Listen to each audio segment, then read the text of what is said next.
ఇంట్లో కూర్చుని ఇంగ్లీష్ నేర్చుకోవాలనుకుంటున్నారా? అయితే వెంటనే మా స్పోకెన్ ఇంగ్లీష్ క్లాసెస్‌కి కాల్ చేయండి.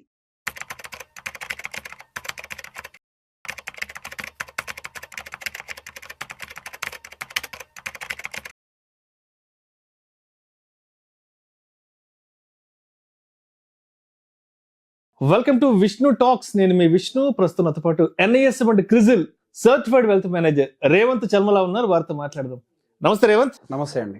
రేవంత్, ఈ బడ్జెట్ లో ఈ ట్యాక్స్ స్లాబ్ రేట్లకు సంబంధించి ఏదైనా మార్పులు చేర్పులు ఉంటే బాగున్నట్టు కూడా ప్రతి ఒక్కరూ ఆలోచిస్తున్నారు. మరి ఎటువంటి మార్పులు చేర్పులు ఉంటే అందరికీ ఈ బడ్జెట్ సంతృప్తికరంగా ఉంటుంది అంటారు?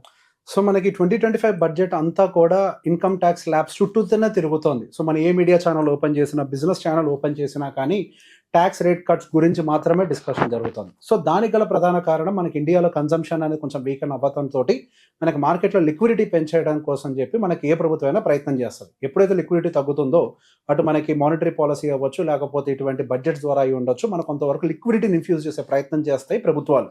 దాంట్లో భాగమే మనకి ఇప్పుడు రాబోతున్నటువంటి ఫిబ్రవరి 1వ తారీఖున బడ్జెట్. దాంట్లో పర్టికులర్ ఇన్కమ్ ట్యాక్స్ ల్యాబ్స్ రిలేటెడ్గా చాలా రివిజన్స్ చేయాలి అనే విధంగా, చేస్తారు అనే విధంగా, చేయాలి అని కూడా చేస్తారు అనే విధంగా మనకు కనిపిస్తున్నాయి. 15 lakhs వరకు కూడా ఎటువంటి ట్యాక్స్ ఉండదు, ఇట్లాంటి రకరకాల ఏదో చెప్తున్నారులేండి. కానీ డైరెక్ట్గా అది దాన్ని తీసుకుని 15 lakhs దగ్గర 0 tax వరకు పెట్టడం అనేది ప్రాక్టికల్గా ఏ ప్రభుత్వానికి కూడా సాధ్యం కాదు. It is near to impossible. అది సాధ్యమయ్యేది కాదు. మాక్సిమం చేయగలిగితే ఏం చేయగలుగుతారంటే కొంతవరకు లిమిట్ని ఎక్స్పాండ్ చేయగలుగుతారు.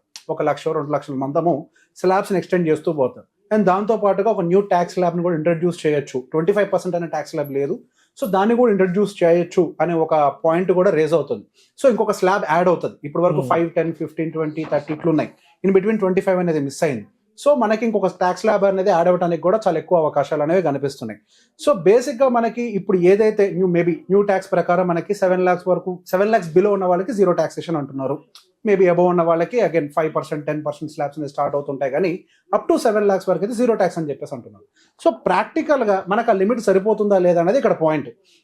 సో ఒక మనిషి ఇప్పుడు మెట్రోపాలిటన్ సిటీ అవ్వచ్చు, లేకపోతే Tier 2 cities అంటే ఖమ్మం, వరంగల్, ఇట్లా నెల్లూరు, ఇట్లాంటి వాటిలో ఎక్కడ బతకాలన్నా కానీ ప్రతి సగటు మానవుడికి కొంత ఖర్చు అనేది మాత్రం బై డిఫాల్ట్గా ఉంటుంది.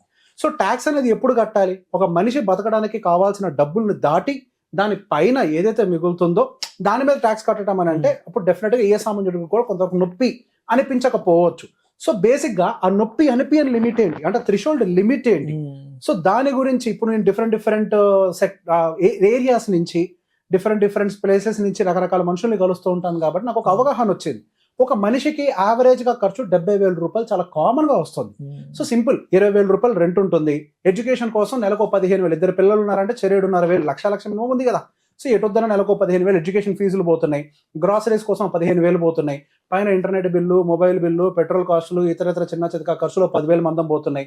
బట్టలను, లేకపోతే మనకి ఇంకా ఇతరత్ర ఖర్చులు అవన్నీ కూడా ఒక ఇన్సూరెన్స్లని అవి ఒక 10,000 రూపాయలు ఖర్చు వస్తుంది. అటు ఇటుగా మనకి ప్రతి నెల 70,000 రూపాయలు ఖర్చు వస్తుంది. అంటే యావరేజ్గా మనం దాన్ని యాన్యువలైజ్ చేసి చూస్తే అది 8.5 lakh రీచ్ అవుతుంది. సో 8.5 lakh అనేది ఒక మనిషి మినిమం బతకటం కోసం అయ్యేటువంటి ఒక ఖర్చు ఇది. సో మనం ఆ లిమిట్ వరకు కూడా ట్యాక్స్ ఫ్రీ ఉంటే మేబీ కొంతవరకు మనకి ట్యాక్స్ ఫైలింగ్స్ కూడా పెరగడానికి ప్రాబబిలిటీ ఉంటుంది. అట్లీస్ట్ నిల్ ఫైలింగ్ అంటే నాకు పెద్ద ఎత్తున అంటే నాకు ట్యాక్స్ ల్యాబ్స్ లేను అని ఫైల్ చేసే వాళ్ళ సంఖ్య పెంచుకోవడానికి కూడా మనకి ఎక్కువ అవకాశాలు ఉంటాయి. సో గోయింగ్ ఫర్దర్ కూడా ఈ స్లాబ్స్ రివిజన్ కూడా చాలా ఇంపార్టెంట్. ఎందుకు 8.5 లక్షలతోటి ఒక మనిషి జీవితం కంప్లీట్ అయిపోతుంది అని అంటే కాదు. సో వాళ్ళ భవిష్యత్తు కోసం కూడా వాళ్ళు కొంత డబ్బుల్ని కూడబెట్టుకోవాలి. ఏంటి అవి?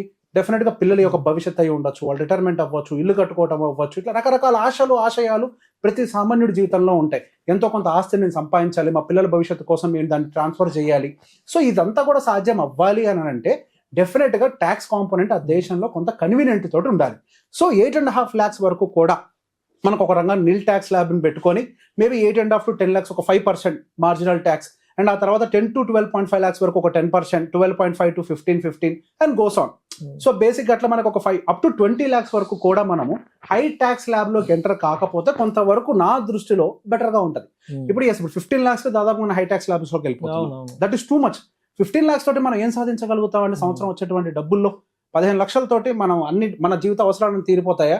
ఇప్పుడు నేను చెప్పిన వాటిల్లో జనాలకు కావాల్సిన మినిమం అదర్ రిక్వైర్మెంట్స్ లేవు. పిల్లల్ని బయటికి తీసుకెళ్ళటం, పిల్లలకు కావాల్సిన ఎక్స్ట్రా యాక్టివిటీస్ అయి ఉండొచ్చు, డాన్స్ క్లాస్లో అవ్వచ్చు, రెస్టారెంట్కి వెళ్ళటం అవ్వచ్చు, సినిమాలకు వెళ్ళటం అవ్వచ్చు, లేకపోతే ఇంకేదైనా కొత్త ఐటమ్స్ కొనటం అవ్వచ్చు, ఏసీలు, ఫ్రిడ్జ్లు, కార్లు, బైకులు, ఇవన్నీ ఇంక్లూడ్ చేయకుండానే 70,000 రూపాయలు ఖర్చు ఒక సామాన్యుడికి వస్తున్నప్పుడు 15 lakhs హై ట్యాక్స్ ల్యాబ్ లో పెట్టేస్తే ఒక సామాన్యుడు ఎట్లా బతకగలుగుతాడు?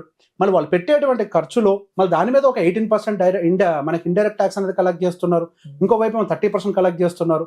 సో ఇంత ట్యాక్స్ అనేది కలెక్ట్ చేసుకుంటూ ప్రభుత్వమే పోతూ ఉంటే ఒక సామాన్యుడు వాళ్ళ భవిష్యత్తు కోసం ఒక రూపాయిని కూడబెట్టాలనుకోవటం అనేది ఒక కలగానే మిగిలిపోతుంది. కానీ అది వాళ్ళకి ఎటువంటి పరిస్థితుల్లో కూడా సాధ్యం చేసుకోవడం కష్టంగా మారుతుంది.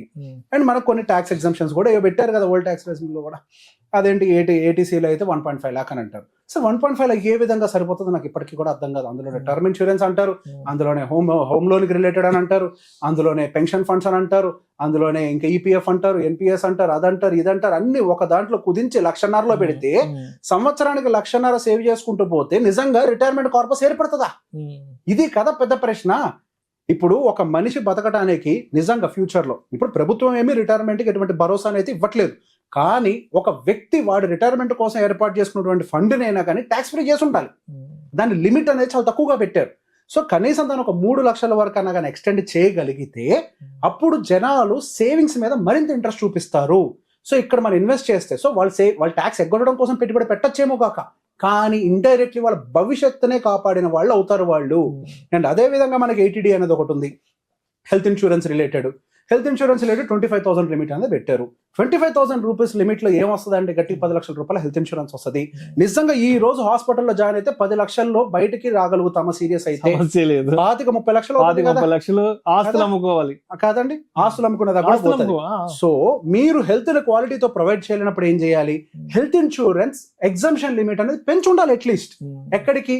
ఇప్పుడు నా ఎక్స్పీరియన్స్ ప్రకారం ఒక quality health insurance 25 lakhs and above తీసుకోవాలి అని అంటే 35,000-40,000 రూపాయలు మినిమం అవుతుంది, కొంతమంది 40,000 కూడా అవుతుంది. అండ్ సీనియర్ సిటిజన్స్ కోసం అని చెప్పి 25,000 అంటారు. సీనియర్ సిటిజన్ కి హెల్త్ ఇన్సూరెన్స్ తీసుకోవాలంటే 50,000-60,000 వద్ది, 25,000 ఎట్లా సరిపోద్ది అసలు?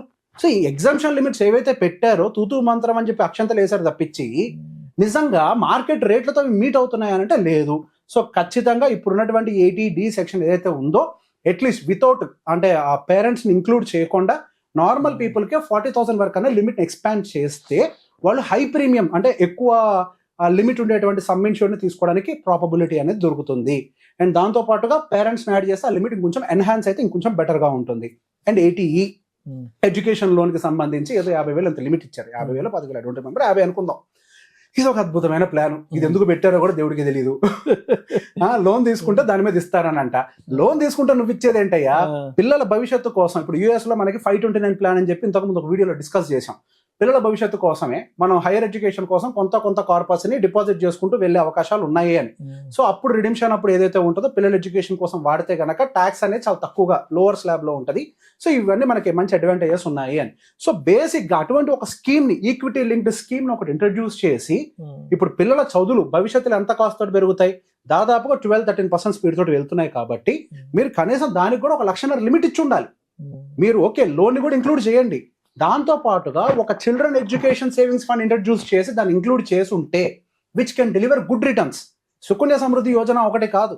సుకన్య సమృద్ధి యోజన 8.5% 8.2% ఇస్తుంది. అది కూడా కేవలం ఆడపిల్లలకే పరిమితం. ఇప్పుడు చదువుకోవడానికి ఆడపిల్ల అంటే మగపిల్లవాడేంటి అందరికీ చదువు అనేది అవసరం. ప్రతి ఒక్క విద్యార్థికి వాళ్ళ భవిష్యత్తు కోసం వాళ్ళ పేరెంట్స్ ఇట్లా కాంట్రిబ్యూట్ చేయడానికి అవకాశం ఉంది. సో బేసిక్ గా వాళ్ళు గనక అప్పుడు ఈ డబ్బుల్ని గనక కాలేజ్ ఫీజు కోసం కనుక వాడితే పూర్తిగా ట్యాక్స్ ఫ్రీ చేస్తాం. ఇప్పుడు కాంట్రిబ్యూట్ చేస్తున్నందుకు గాను పలానా ట్యాక్స్ ఎగ్జంప్షన్ ఇస్తాం. దాని లిమిట్ని మేము 80E అండర్లో 1,00,000 రూపాయల వరకు కూడా 1,00,000 రూపాయల వరకు పొడిగిస్తున్నాం అని చెప్తే అప్పుడు 80E సెక్షన్ లో 1.5 lakh వరకు పిల్లల భవిష్యత్తు కోసం ఖచ్చితంగా ట్యాక్స్ ఎగ్జంప్షన్ కోసమైనా సేవ్ చేస్తారు. ఒక 3 లక్షల రూపాయలు వాళ్ళ భవిష్యత్తు కోసం సేవ్ చేస్తారు. సో బై ఫోర్స్ వాళ్ళు సేవ్ చేసుకుంటారు. ఎందుకు? ట్యాక్స్ ఎగ్జంప్షన్ కోసం.